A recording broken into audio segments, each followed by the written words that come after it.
You are live on 98.9 Northwest FM.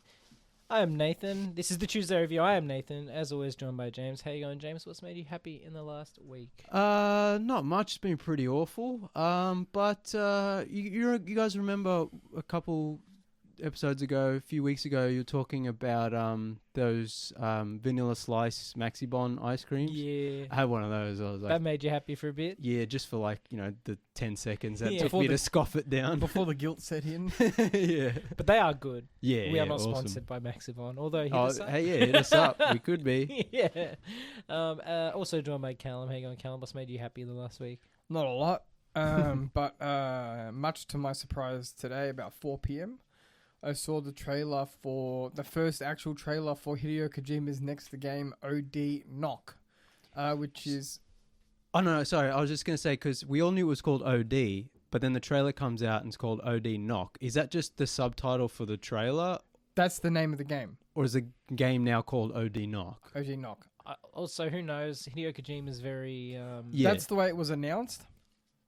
Yeah. But it wouldn't surprise me if it has a different title on release, because these things take years anyway. Also, Yeah. But, Hideo Kojima is also a puzzle box within a puzzle. OD Knock Yeah. is now Yeah. in full development at Kojima Productions. Mm.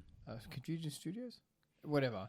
And the reason that made me happy is because it seems to be a spiritual... sequel's the wrong word. A spiritual reimagining of the PT demo. Yeah. Which was Hideo Kojima's take on the Silent Hill franchise. Which was and there was cancelled. indeed a teaser for Silent Hill in the original announcement video with the Japanese characters for Silent Hill tattooed on the lip. And it seems to be similar gameplay, first-person horror, atmospheric horror. Mm. That made me happy. Yeah, I'm really excited for that. As for me, I've just got a couple of things that made me happy, two really tiny ones. I wasn't sure which one to go with, so I'll just go with both. I guess Donald Trump's unhinged rambling kind of made me happy, but it's something I feel guilty about admitting makes me happy, because he's a dictator and he's a fascist tyrant. But he had some funny Trumpisms this week. One very recently was, nothing bad can happen, it can only good happen. One of the all-time... I was saying to Nathan before the show, he's one of the all-time great meme creators. Unintentionally. And part of my language, because I want to use the actual parts, he's one of the best shit posters of history. Yeah. Like, across human history, he will go down as one of the top. But it's like he's so good because it's unintentional. Correct. He's just so dumb and so... That's why he's the GOAT. It's natural to him. Like, Michael Jordan was great at basketball. He's great at what he does. But it also makes him incredibly dangerous, because he says these unhinged things and people think he's joking, but he's not. Yeah, and people didn't take him seriously in 2016, and they're not taking him seriously now. The other Trumpism that, I guess, look, entertain me is the wrong word, but he said at the recent memorial for Charlie Kirk, he went on about how Charlie Kirk respected his parents, one of the best for them, blah, blah, blah. Yeah. I hate my opponents. I don't want the best for them. I'm like, I believe that. Yeah. He's saying the quiet thing out loud, and that makes me laugh, but it's not a good thing to be saying. No. Do you see his little dance at the memorial? Like, No. it's just... we were talking about this outside, and it'll be relevant later in the episode as well, is that, like, we live in the worst timeline where these absolute idiots who are just so, like, dumb and you can make fun of them are pure evil and are ruining the world and also run the world. Yeah. And, like, we're mostly powerless to stop them. The other small thing that made me happy is I watched Dressed to Kill for the first time by Brian De Palma. Yeah, that's a good movie. What a classic. Outdated in some ways. Yeah. But I don't, as I said in my Letterboxd review, Nathan_90, I don't think it's outwardly transphobic. I think it has some issues, and we wouldn't tell the story the same way today. Yeah, but I think that's also part of what kind of makes it dangerous and special. Yeah, it's a dangerous movie. And we were talking before we went live about how we miss dangerous movies, and there's not a lot of dangerous movies made anymore. Not truly dangerous movies. Yeah. I guess the closest we've got to a truly dangerous kind of movie these days is Terrifier. But even that's just because it's misogynistic gory. and violent. Yeah, it's not really dangerous. Remember Sleepaway Camp? Yeah, see that, like, that shit was crazy. Like, Yeah. I'm trying to think of, because, like, outside we were talking, it's like there are certain movies that used to, like, feel dangerous, and even now they feel dangerous, even though people have gotten more sort of outwardly or socially sort of accepting of like certain, you know, sex or violence or whatever. It's like the movies that come out, one, because mainstream cinema now is so kid friendly, but even like the A24 weirdo, like smaller indie and Still smaller quite safe. indie movies, even they're like, none of them feel really truly dangerous or No. edgy anymore. No, like I feel before. like the closest we got was maybe what was that one where you take the potion and it makes you a better version of yourself? Substance. Yeah, that was Yeah, kind but of that's me. subversive. But me and but that's Nathan were Neon. talking about that that. movie, I guess. That's not Yeah, dangerous. no, and we were talking about it's No. like people were like, "Oh, Demi Moore gets naked and it's really gory," and I'm like, "Yeah, but did it really feel edgy or dangerous?" No. And like, because we were talking Eddington's before. more dangerous in a way. In a Yeah. way, We'll get- Eddington's we'll kind get of to that. dangerous. Yeah. Eddington's the closest we got recently. But I mean, in Beau is its own Afraid way. was more edgy. I mean, I guess Yeah. Ari Aster is the kind He's- of, there's a little king of little this, danger not king of there. Cinematic edgelord, Yeah. but like Yeah. intellectually. but yeah, I don't mean that in like a negative way. more yeah, I guess that's a good point. I guess Ari Aster's kind of carrying the torch, but yeah. But even then, it's a not- genre we've lost though. We were talking about this before we went to air. How Maniac, Cruising, and Dress to Kill all came out in 1980. Yeah. 1 year alone. Three of the Wow. best New York sleaze slasher movies of all Yeah, time. because 1980 was like, 1980s New York was like dangerous. Like Yeah. that was just, scummy. so the and stories you gritty. could tell in that location at that time were dangerous. Yeah, and yeah, we We've don't lost have that that now. No. anymore. I mean, in some ways, yeah, Oh, it's but just the time is right. yeah. It's I mean, we'll talk about this later, and this is also relevant to what we're talking about tonight. Yeah, in a But- way, Eddington is related to this. That we Yeah. could have some really dangerous movies coming out, but I don't think they'll get the reaction they Yeah, want. We and I want think it's anyway. also when a lot of filmmakers now try to be dangerous, they fail. Whereas, yeah, like a lot of those older movies, it was also just a different time. Like, all those new Hollywood guys in the 70s and whatever. Like that was like It's also just filmmaking. Like Dress to Kill takes a lot of inspiration from kind of, I guess, Giallo, Hitchcock. Like there's a bit of kind of like you film- just see the black glove of the killer for a while, Yeah. and he's following her, and you don't really see anything. Well, this is a good example, and maybe we'll talk about it further in another episode. But Nathan and I recently watched Maxine, which Oh, did you like it? Nathan liked, but I didn't think it was very good. It was average. I thought it was average. And I think one of the it's a good sort of way. It's very inspired by those early 80s like De Palma movies, in particular Body Double, which is insane. Like that movie's insane. But you watch those movies and the filmmaking is so strong, and there's the practical effects and the gore and the music and the style and the editing and the Oh, man. cinematography. The elevator strong. scene, the elevator scene Yeah. in Dress to Kill. Yeah. So simple. Even like the museum scene where Yeah. nothing really is going you're on. just following this long take. But I was yeah. like on the edge of my seat. And then you get to something like Maxine, which is very inspired by that, and it's just not as strong in any regard. Like the filmmaking just isn't there, and it's just, yeah, it's just.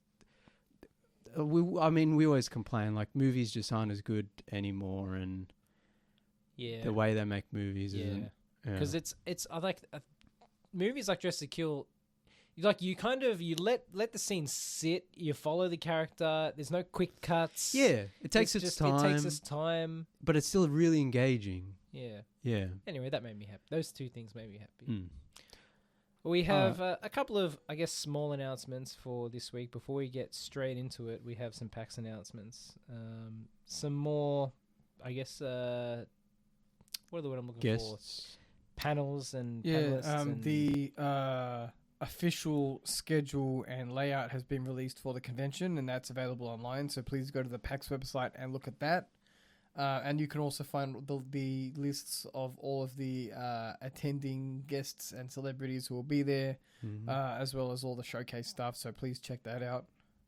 yeah, Xbox is going to be back, Yeah. which is another big get again. Yeah, so we'll post some links and stuff like that. And Yeah. we'll talk about it more closer to the convention. We're getting close now. We are getting close now. Yeah, keep an eye on our social media. We're going to open the show tonight. We're talking about a new Stephen King adaptation. Yes. The Long Walk. Mm-hmm. Richard Bachman. Oh, sorry, Richard Bachman. Rookie error. Stephen King writing as Richard Bachman.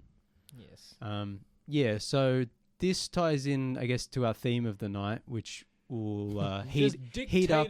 Yeah, which will heat up a bit later. And cookers. But, yeah, cookers, yeah. Fascism. But, like, yeah, so The Long Walk is based on a novel by Stephen King. I think he wrote it in, like, the late 60s, but he shelved it until he sort of became famous with, like, Carrie and stuff. Yeah. And then later when he was, like, putting out so many books, and he was also putting books, he started to put books out under the Richard Bachman name. I think The Long Walk was one of them. So I think it wasn't published until, I want to say 1979. And it's one of the few Stephen King books that hasn't been turned into a movie. 79. It is, yeah. And it was made into a movie this year. And it's a simple kind of, Hunger Games-esque story where it's in like a dystopian sort of future where America is so broke, yeah, that there's like a lottery where one young man from each state, so each of the 50 states, can compete in the Long Walk, where you just walk in a straight line down the road, and whoever's... Women too, right? Like, can women apply? I don't think so. I think they can, but they don't. It's like a... Maybe. They're not expected to. Because like, there's a line in the film which I thought was interesting, because I never read the novel. So I'm sure the novel goes into this a little more. Sorry to interrupt you, James. I just think this is a bit of interesting background. Is that the implication is that you can't not volunteer. It's essentially soft. You're softly... yeah, things are so bad for everyone that if you don't volunteer... They talk about volunteering as technically volunteering, but no one refuses to sign up for the lottery. Yeah. And it's inferred that it is that through coercion, I don't know. But coercion, or just things are so bad that it's like if you don't, you're giving up the opportunity to win a chance to get your family out of poverty or whatever. So it's just they walk in a straight line. Whoever's the last one standing, the last one walking, wins. However, like, it's like heaps of money. Riches, heaps of money and like one wish that the government will is obligated to give. Yeah. What would you wish for? That's a good question. More money? I don't know. Happiness. Well, they can't wish that much. There are stipulations. It's like there are things like you can't wish to change the government or whatever. Yeah. Can't wish for things that they don't exist, like happiness. Yeah. They talk about like one guy 1 year wished for an elephant or a giraffe or something. I can't remember. And they had to provide it. Yeah, and they provided it. I guess we'd wish for Tuesday Review merchandise to give to our listeners. No, our own cinema. Yeah. We do our own cinema. It'd be a good time, actually. Yeah. But I mean, this is kind of the point of the movie. This is the point of the movie. Is things are so bad. That it's like it doesn't matter what you wish for. Like it's no one's really gonna truly. Yeah, and it's essentially a death wish too. Even if you get it. Like. Yeah. And if you fall behind or fail to keep up, you're basically executed.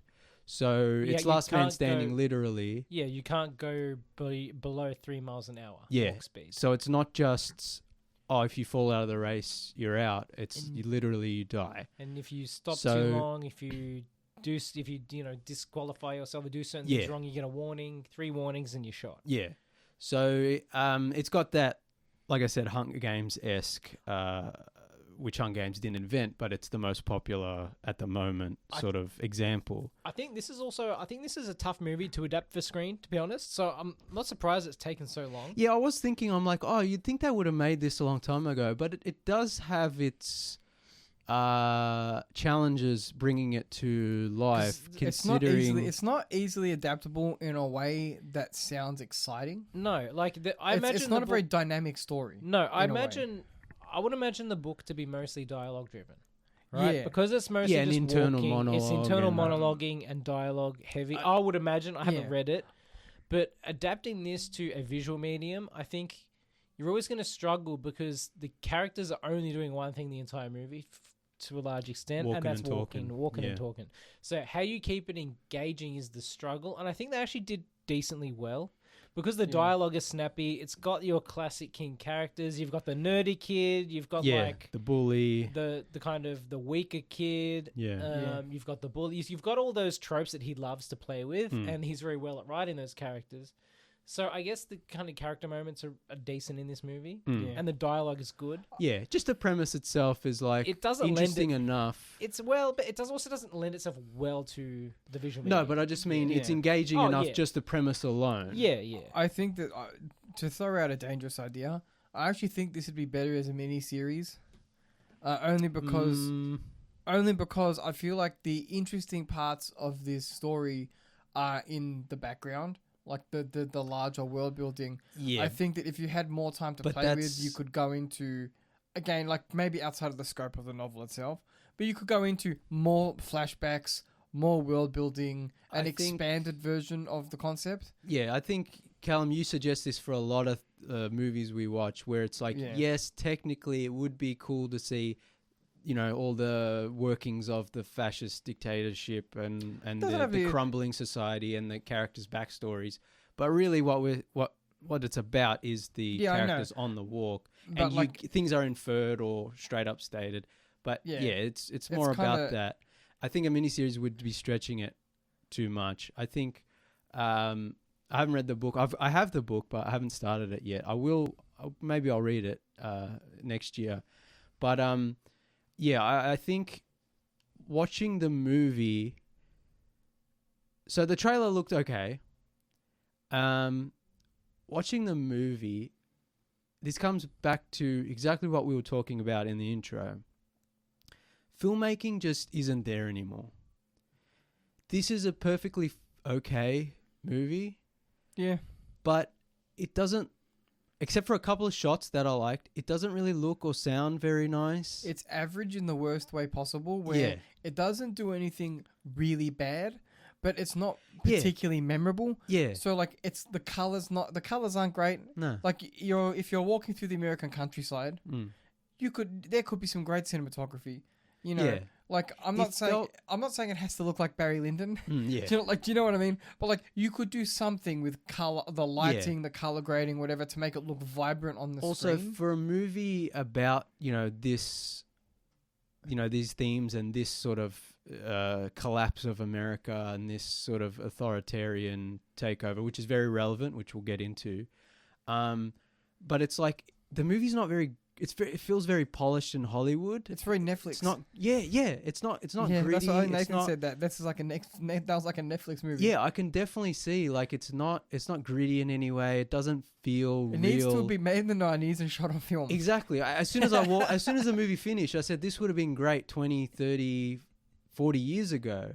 Yeah. And Callum rightly said, yeah, but that's most movies now, which I'm like, yeah, most movies would be better if they were made 30 years ago.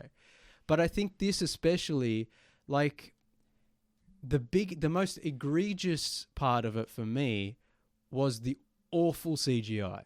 It took me right out of the movie. I think we discussed this watching it. I think And- practical or even somewhat unseen violence would have been better. I would have preferred, rather than CG violence, I would have preferred it just be off screen. I think that would have been more impactful than the PS3 graphics we get in the movie. Yeah. Now, a lot of reviews I've been seeing on Letterboxd and so on is, oh my God, so brutal. Oh, the violence, yada, yada.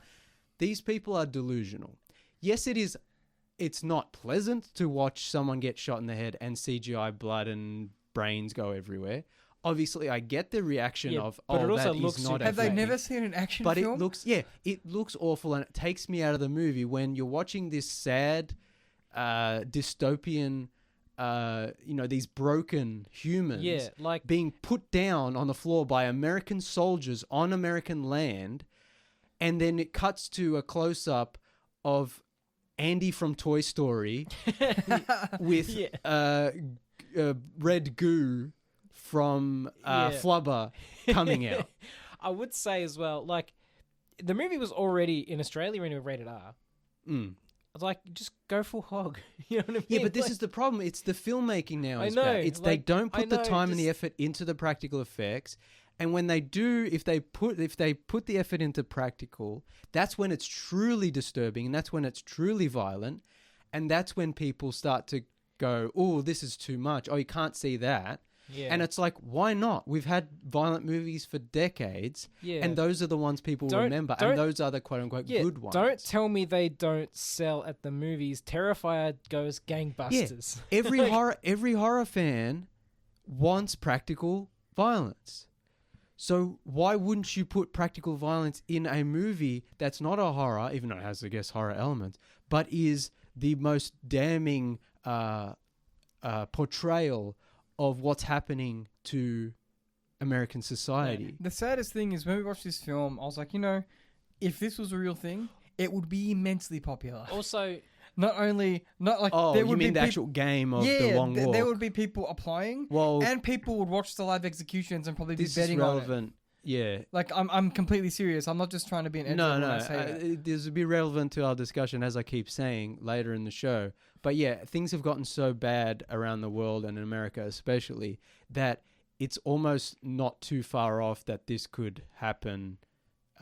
Maybe not on this scale, but you could easily see some I can imagine sort there of being something called the Ice Games. MAGA hold on, death. we need to keep Mr. Beast from watching this movie. That's exactly. Yeah, and I'm also like- keep on- with He what's will happening- come up with this and be like, the long walk. with what's Yeah. happening with ice in America. I can imagine there being like an ice version of this where you Yeah. have to participate Well, in some didn't- awful no, game, hold on. and the Yeah. winner gets a green No, card. but didn't they already? Aren't they already gonna do that? They're I doing don't like know. a game show or something, and the winner walks over with the green card. Wasn't that a thing? I don't know, but it That wouldn't is surprise me. Oh, you know, Sickening. I'll look at that up. That was from a while ago. That I will sounds like a Stephen King horror I will look- dystopian I novel. will look that up during the break later, and I'll come back to you whether Yeah. I'm lying or not. But I vaguely remember in the back of my mind Yeah. Trump being like, "We're gonna have a game show like."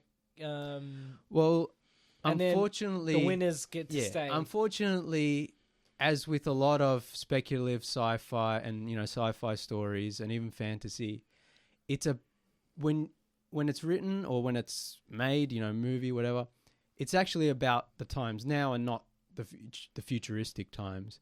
But considering this was written in the 60s, probably hammered out in the 70s and published in 79. Yeah, there it is. It's more than 4 months old, but I'm showing the What's it boys. say? Trump Trump? officials reportedly considered TV game show with U.S. citizenship as prize. Jesus Christ. We live in a meme. We live in truly the darkest timeline. This is exactly what I was saying earlier in the show.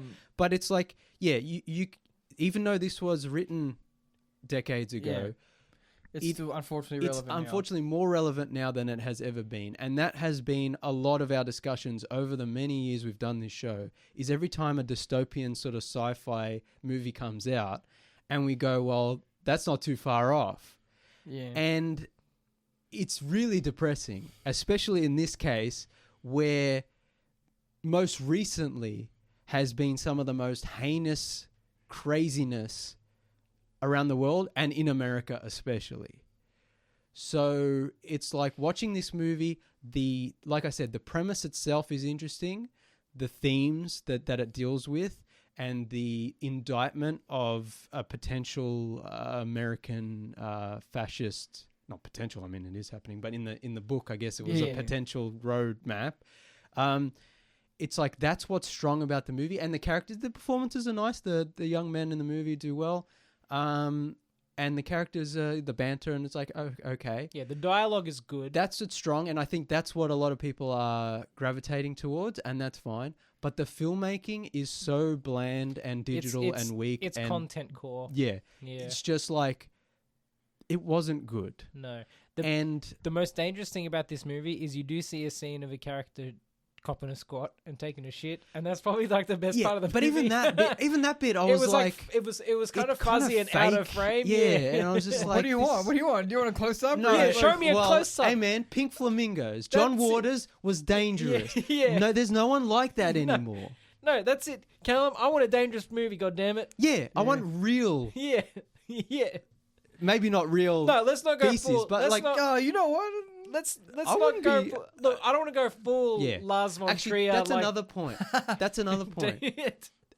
This movie might have been better if it was lower budget, more gritty, like sort of not guerrilla, but like just Yeah. it was more simplified. Yeah. But even then, with the resources they have in this movie, they don't use it to their advantage. There's a whole section of this movie where their walk is being televised. There's one shot of a camera filming the And walk, then they kind of forget and then about you it. never see it again. Yeah. I'm not saying they need to cut away to people watching it in their homes, but just the idea of people at home watching this and the cameras. There should have being been a camera witness to crew this. following them the entire. Do you remember that The famous camera- photo? The of camera should have been. There should have been more interesting cinematography and more visual filmmaking in the visual storytelling, directing you to certain aspects of like, oh, this is not just disturbing because they're doing it. It's disturbing because they're filming it. And there's it's a disturbing yeah, That's because right. It's of not so just many there's reasons. a participation from the public in it as well. Yeah, So- a complicity. Do you remember that famous photo that was taken of a dying child? I think it could have been in Africa, Yeah. and there's the vulture standing there. Yes. You could do stuff like that where it's like there's like a guy about to get killed and there's like a cameraman like filming Yeah. it. And he's like, this is going to be great for ratings. Again, when this was written, Vietnam was happening or / had just sort of finished. So that would have been very much at the front of Stephen King's mind and the public consciousness. And like, you know, that was the first televised war, and that was the first sort of, you know, the protests against the war, which we're seeing sort of now again in a different way with certain protests and like wars happening around the world. But it's like, this movie didn't feel angry enough. Yeah. The director, Francis Lawrence, has done, I think, all the Hunger Games movies except for the first one. And this feels like a sort of Hunger Games movie with a bit more violence. Yeah, it's very polished, Hollywood. It's not angry enough. It doesn't have any bite. It doesn't have any edge. And it's not interesting enough to balance that out. Yeah. Like, yeah. Yeah, I think as we said, you know, this isn't far from the truth. You know, in America, they're floating the idea of a game show to they're I rounding guess, people up in the streets. They're locking them up or deporting them without due process. and they like the idea of a game show, much like this in a way. Yeah, but without the game show aspect, it's literally happening in front of our eyes. There are militarized police in the streets, kidnapping people, and disappearing them. I think, and ultimately, I think you're right. I think the movie isn't angry enough, and this movie had the perfect opportunity to be the right movie at the right time if it was handled differently. Yeah. But instead, it's too safe. It's not dangerous or angry enough. Yeah. To, I guess, really convince people to do something or to say something. Yeah, I mean, it's and not the gonna movie move doesn't anyone. have to convince doesn't anyone, move- but it's not gonna move anyone, truly, do you know what I mean? it truly makes it a sort of meh experience because at the end of it, I was like, that was a movie I hadn't seen before. Yeah.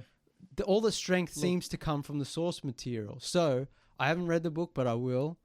But Might be a better comic. from what I can gather from just watching the movie, this wasn't a successful adaptation because I was like, well, I can see the strength in the material, but I can't see it in the final. It's going to be product. interesting because it's a screenplay by J.T. Molnar, who allegedly is in the front running to reboot the Texas Chainsaw. Now, Oh God. Well, the this screen, is something we talked about but offline, again, which I'm not excited for. but the screenplay itself wasn't terrible. The filmmaking was bad, so it'd be interesting to Oh, that's see. true. Mm. Like, the But even the screenplay sc- seemed fine. I mean, even like, the screenplay, I was like, it's hard to tell again Yeah. when the filmmaking, and it's like, I haven't read the book. So once I read the book, I'll be like, oh, they could have cut that or they could have changed Yeah. this. There are some lines where I was like, this definitely feels like early Stephen King and not always in a good way. So I Yeah. think you can definitely, it's an adaptation. You can play with things as long as you sort of don't completely yeah. Go off the rails. you go off the rails and start, actively Changing the meaning. Like yeah, like the going wheel of against- timing it. Yeah, Yeah. exactly. So but I think unfortunately at the end of the day, for me, I mean, you guys liked it a bit more than I did, Oh, but I For me, it was. don't. I think it was either 2.5 or a 3 out of 5. I'd watch it. Like, I'd watch it I'll go again, but I 2.5. wouldn't recommend it. It's a Netflix watch for me. Yeah. I would. Yeah. I think what's what's frustrating, I don't know if that's really the feeling or the word I want to use, but it's like a lot of people are saying, this is the best Stephen King adaptation in years. No. This is such an incredible, anti-fascist film. And I'm just like, yeah, it could have been, but Dr. it's Sleep not. rocks. Yeah, Dr. Sleep's better than this. I think this story would be more interesting as an audiobook or something. Well, yeah, the visual, audiobook yeah. version. I mean, Yeah. I haven't. I've got the paperback, Yeah, but I haven't. Something like that, if you want to kind of add sound effects and everything else. Well, I the guess you audio can make drama, it. yeah. The audio No, I drama. think it could be a great. Yeah. It could be a great film, I but this version was not. Also, I did appreciate the fact that some American cinema chains were doing it where you could watch the movie for free, but if you had to actually walk on the treadmill. and if you stopped, you had to leave, which is funny. But That feels like. I mean, that's a marketing. yeah, stunt. it's a marketing play, but it's like But get on the nose. Yeah. All right, we've got a lot to talk about. We'll be back right after these quick messages. You are back live on 98.9 Northwest FM. This is the Tuesday Review. We are now joined by Alan. How you going, Alan? What's made you happy last week? A lot of overtime. Yeah. It's been stressful, but I like the money. Good man. All right, so you didn't see The Long Walk, but you didn't miss much, Mr. Deep. Was it a long walk? Huh? Yeah, it's maybe a little bit too Well, long. as of a Joe walk. said, it's two a out of 5, not long enough. it's a film we hadn't seen before.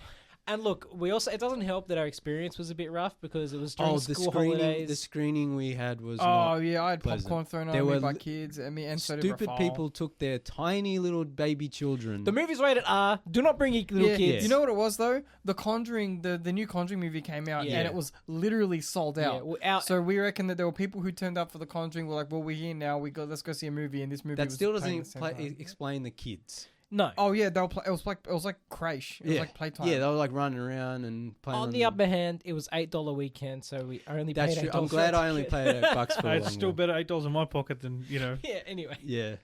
So we're going to get straight into our next topic. Another timely movie, I guess, which wasn't received as well at the time, but is now maybe prescient. It's one of those movies where we're talking about Eddington, Yeah. Ari Aster's latest effort. And when it was released, everyone was like, "Oh, I don't know how to feel about it." I saw it, and I was like, "Awesome!" But then, like, people Yeah, seem to be slowly turning around on it. So a few things. One, if you don't like us talking about politics, turn this off now. Two, Ari Aster. Every time an Ari Aster movie comes out, there's like a quite divisive kind of reaction around it. Of course, when Beau is Afraid came out, Callum and I saw it and were like, wow, this is kind of awesome, but it's also, I understand why people don't like it. It's because he's a genuine And- artist, and people are used to being confronted. I Yeah. mean, Alan, this is Alan's first Ari Aster movie, I believe. Oh, wait, Have did you seen know, Hereditary? You watched Hereditary. No. Midsummer? Midsummer? No. No, okay. Oh, so okay. Okay, I this is popped your my Ari introduction. Aster Okay, so cherry. this actually Yeah. ties into my point is when an Ari Aster movie comes out, there's always division and a bit of backlash, whatever. He's a bit of a But- creative Jimmy Rustler. Yeah, but Boy, is he. when Boy, so, is he. so when Eddington came out and there was all this reaction from like the At Cannes, early he got the early booed at Cannes, Cannes. yeah, and it's like Callum and I especially were like, this movie's probably going to be amazing Yeah. because he's just doing whatever and he doesn't care what people think, Yeah. and that's awesome. And on top of that, we told Nathan, we're like, if you watch Eddington, watch Beau is Afraid first. Because if you've seen Hereditary and Midsummer, that's one thing. But that doesn't truly prepare you from what the craziness that is going to happen. So Beau is Afraid is a in journey. an attempt to prime Nathan for what happens in Eddington, Callum and I were like, watch Beau is Afraid first, because that at least will get you warmed up. It's I didn't like, get bloody primed. We told you, but you don't. so You here's the don't. thing. You don't watch. You think So- did you think Eddington was intense? Yeah. Because Beau is Afraid is like what happens If- if you take Eddington to its ultimate extreme. Yeah. So, So- if Eddington is maybe a 6 or a 7 out of 10 on kind of intensity, Beau is Afraid is an 11 or a 12. It's like Nathan Fielder kind of, but with the Eddington level of crazy violence and weirdness and. It's yeah. So it's- anyway, this is my the man has my- problems. Yeah, my point. My point is this is a good selection of people on the show because we have Nathan who can provide his sort of primer watch of Beau is Afraid and how that set him up for dealing with what happens in Eddington. And then we've got Alum, who's going in with not only without Beau is Afraid, but without any other previous Ari Going with Aster. no film condom on at all. Yeah, Raw Dog now and it really Raw hurts. Dog and Ari Aster. Yeah. So that said, So look, let's start. Eddington. I guess we'll just start at the beginning. So, in comparison to Beau is Afraid, Eddington starts more straightforward, more Yeah. standard. Yeah. Well, It opens with Joaquin Phoenix in a small Before town we in- start talking about the film, sorry to interrupt, Nathan. I think it's also important to talk about how the film began as a concept, because this was written. I believe it was written during COVID when he was. Did he write it during COVID, or did he just like? I believe was he it wrote. I written- believe he wrote it during COVID. I think because he Okay. was in the South, and he was like writing about what he saw. Basically, I'm Okay. pretty sure that's where it came from. And then he was like, he just kind of wanted to get back to.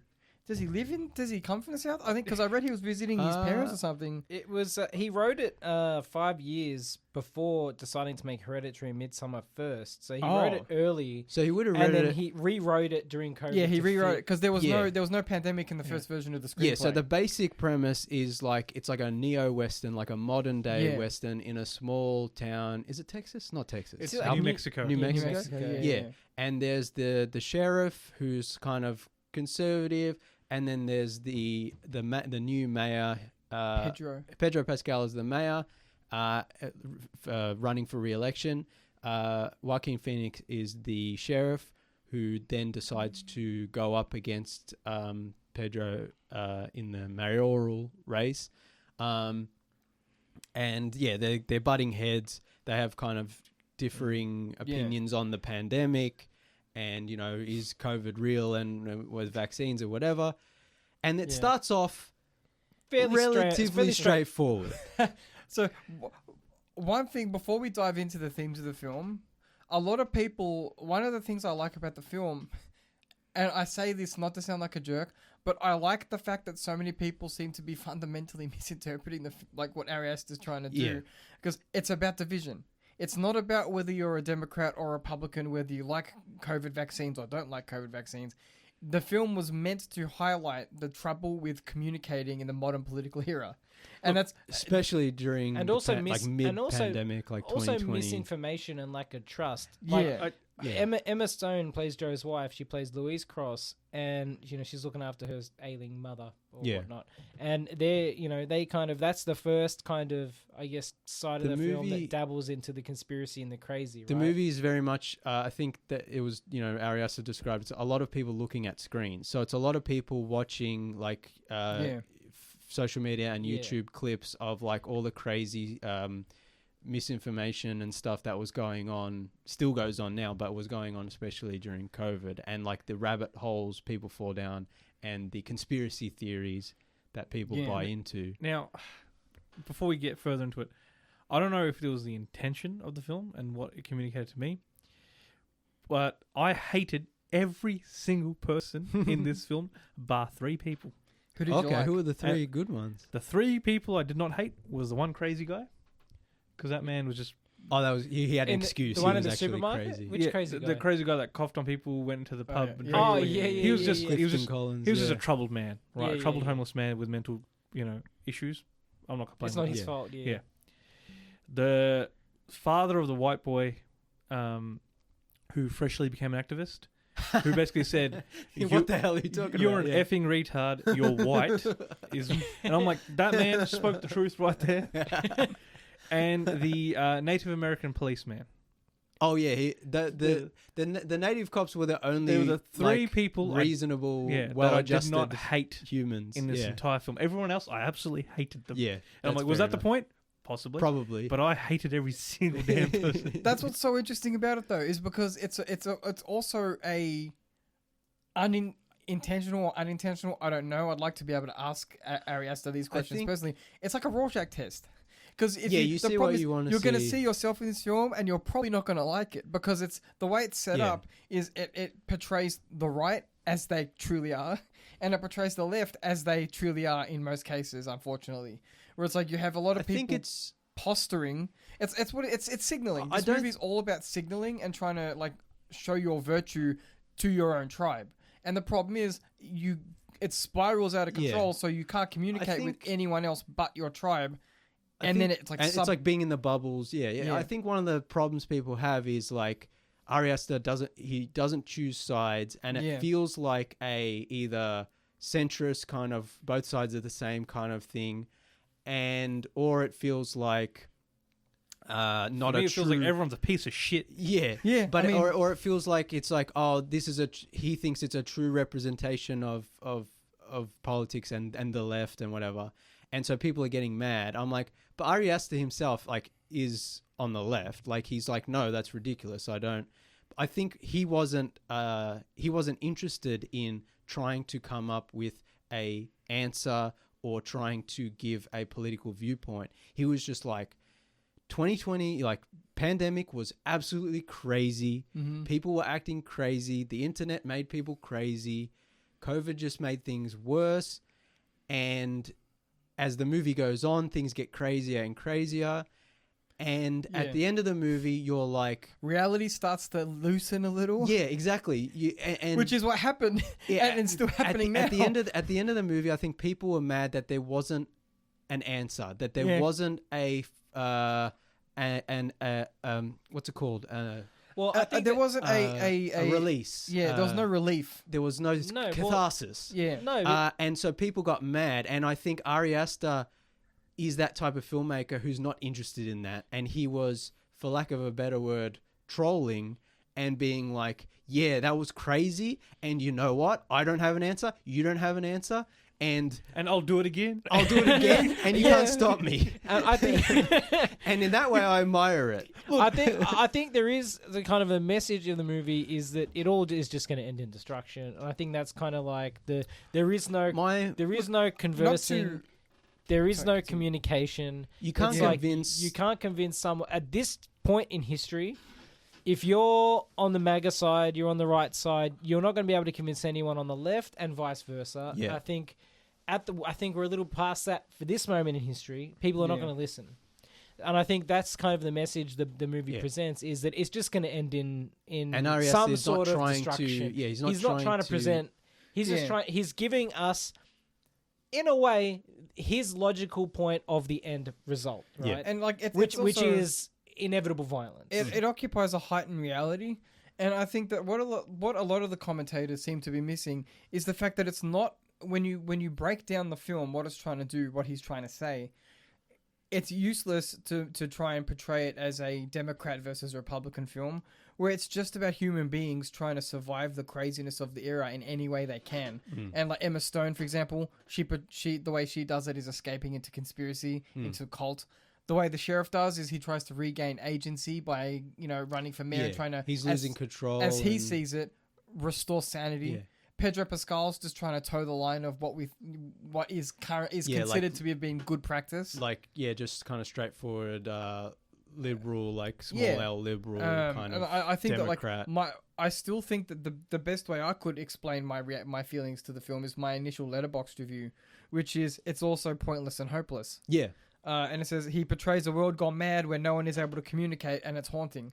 And I think that's still as accurate as I can, because if you're trying to find your own political leanings in this film, again, you're just missing the point, because ultimately it's like Mother. When I first Yeah. watched it, I said it's like, if you've never seen Mother, it's like the stakes start kind of small, but then as the movie goes on, it gets crazier and crazier until it reaches that point where reality loosens and it just goes nuts.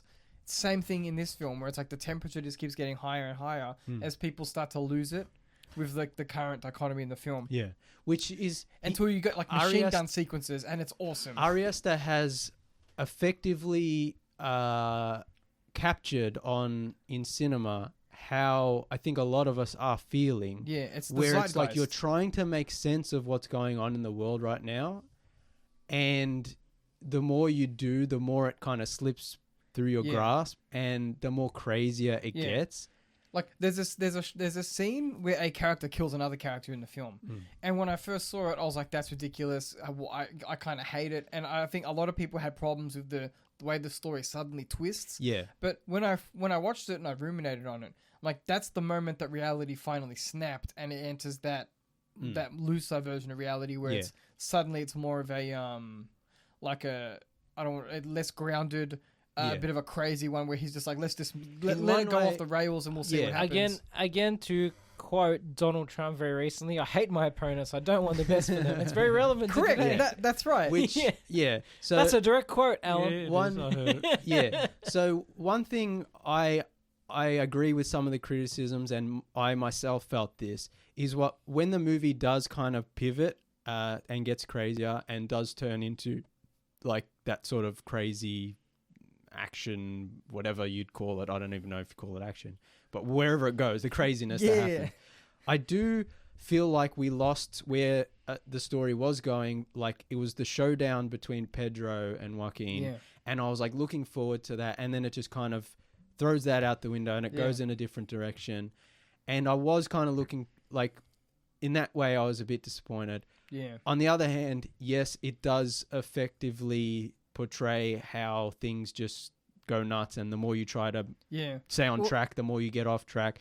And it also, you know, it is a quote unquote modern Western, and so it does have this very warped you know, unreal version of like the final showdown Yeah. in the most COVID-y, like MAGA, QAnon Yeah. way. Yeah. One of the things I really like is that, again, this is why no matter what people say about the film, I will defend it as a masterpiece, is just because how accurately Aster managed to tap into the psyche of the universe and see what was coming. There's a sequence that you might have seen from memes already online where there's an Antifa plane. That was amazing. I did like that. To So- call in Antifa. Yeah. Yeah, like this idea that Antifa is an organized force Well- in the world who have agents who go out and they do missions and stuff and they commit crime.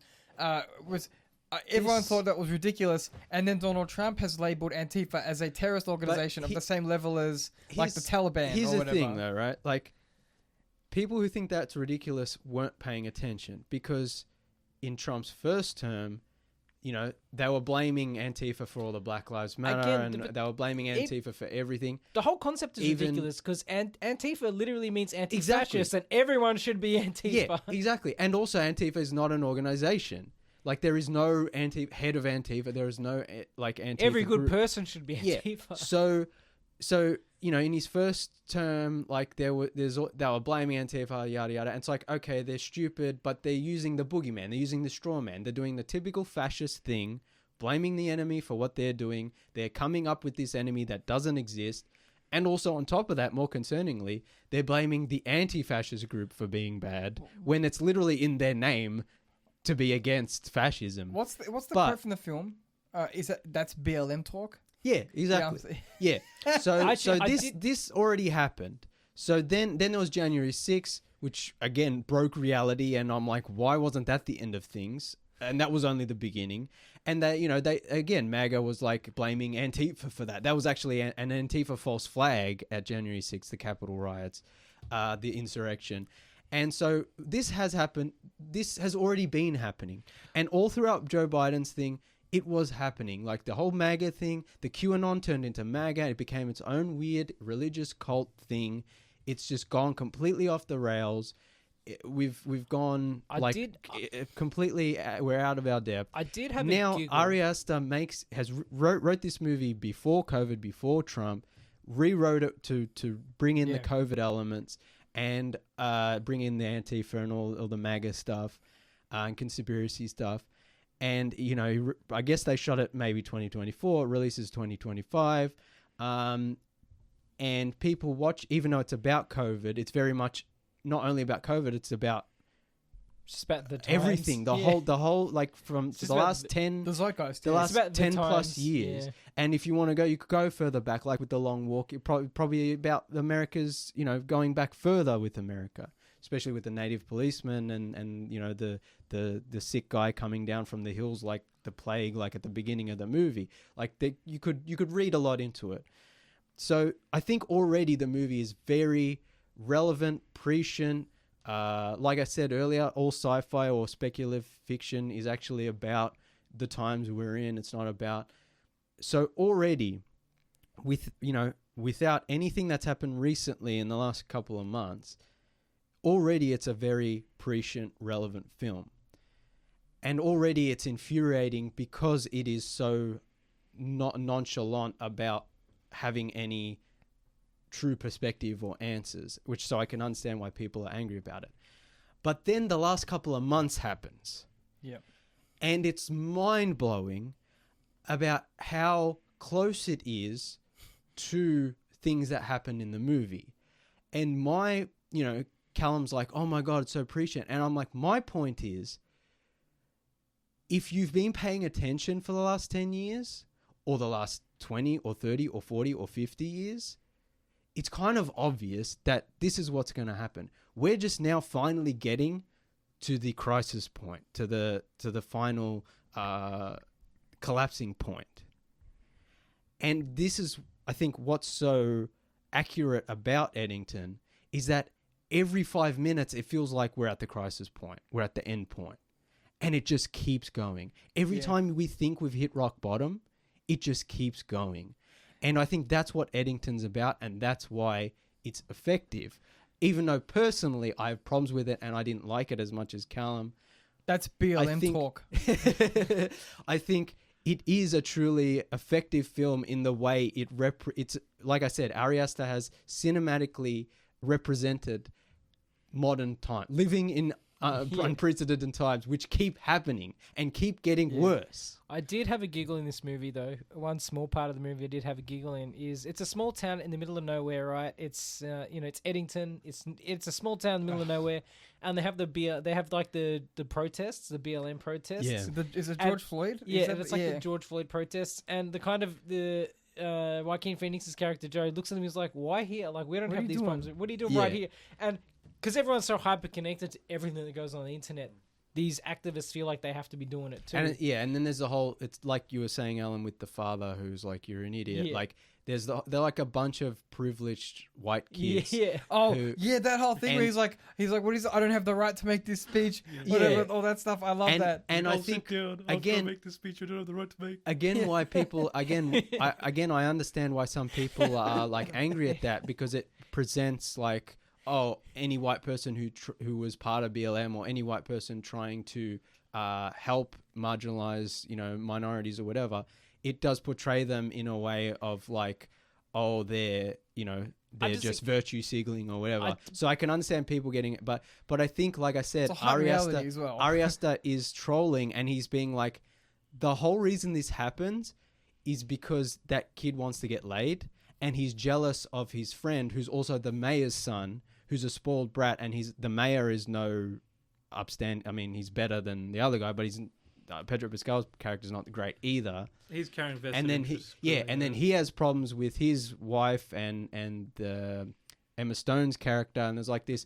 It's all this like just stupid schoolyard, like bullying and rumors and stuff, which ultimately ruins Joaquin Phoenix's character's kind of life, and I'm just like, Ari Aster's just he's accurately kind of one of the best things I liked was Pedro Pascal's character's re-election video campaign was like, when my wife left us, and he's just the like, why would you, like, that is such a, in any context, why would you put that as like the starting of your bloody campaign? It's I'm relatable. But at the same time, I've literally seen an actual, I don't know if it was a Senate campaign where a lady's like, I'm not a witch. Because apparently there was a rumor they started about her being a witch. And I'm like, why would you start with that? Reality is so insane now that a movie being insane, seemingly more insane, is actually just closer to reality. And that's why the film had to get as insane as it did, I think. Yeah. To be like, no, this is real life, this is a film, don't worry. At the start of the show, we talked about dangerous films. And I think that, like, this is not a dangerous film in the same way that Cruising is a dangerous film. But I think that it's interesting to see a film which is seems to be designed to provoke people who aren't able to separate themselves from the media they're consuming, which is a big part of the problem. Like, a lot of people watch this and I get, if whatever side of the aisle they're on, they're like, oh, don't characterize us like this or whatever. But I'm like, again, the point is you're a person. You're not a representative of any one ideology you might support. Yeah. And also, it's just like, it's also fiction, calm down. Yeah. But also, you can have a laugh at yourself. Do you know what I mean? Like if you're, let's just say you're a donator or whatever to the I also- BLM movement, you can still be like, haha, I've seen people like that before, because they exist. Everyone in this film has existed or will exist I in also some think capacity. people miss. They completely miss Ari Aster's sense of humor. Yeah. Like even in Hereditary and Midsummer, which are very dark, violent, crazy movies, there's a lot of like an undercurrent of black humor, and Beau is Afraid is definitely like Oh, that's kind of hilarious. Yeah. crazy. In its own I way, think- Beau is Afraid is hilarious. So what- Yeah, you Eddington is funny. When we watched Beau is Afraid, The whole movie is funny. There's a Not just scene- when it gets crazy and you're like, oh my god, I can't believe that happened. There's so many moments where you're like, this is so silly. perfect example is towards the end of Beau is Afraid, a character dies while having sex. And Yeah. we're watching it, and like we were like the only people to laugh. Everyone else was But silent. I was like, I'm sorry, it's hilarious. Even Beau is Afraid was like leaning into like the Nathan Fielder like cringy kind of like, oh my god, I can't believe that happened. And Eddington has some of that. But Eddington also just has like funny moments, like with character moments. And yeah, I think a lot of people just completely, that goes over their head. I will say though that I saw this at a packed house at the Astor Cinema, and it was, even though I had problems with the movie and I didn't probably rate it as high as Callum, like it was one of the better cinema going experiences I've had. Because it provokes people, James. Yeah, but like everyone, like it was boy, this- does the whole audience was laughing and like gasping and was shocked when crazy stuff happened and was To be like, fair, oh my god, and we're like turning to each other. Ari Aster's one of those filmmakers where the people going to the Astor to see this are probably fans of him already. It was also a MIF screening. It was like an early MIF I screening. was gonna say, where I there's no saw it. So- normies in that yeah, cinema. exactly. So that helped, but just that Can you that imagine experience, being a normie in that cinema? Though? He's like, what's wrong with these people? someone getting dragged. What's to the it, yeah. smell? yeah. Like the that- meme was that- crazy in there. That experience was like really top notch. So Yeah. regardless of my feelings towards the movie, the cinema experience of watching it with that audience was really good. All right, Alum, I think we haven't heard enough from you. Yeah, Callum, you said you had thoughts. Alum, yeah.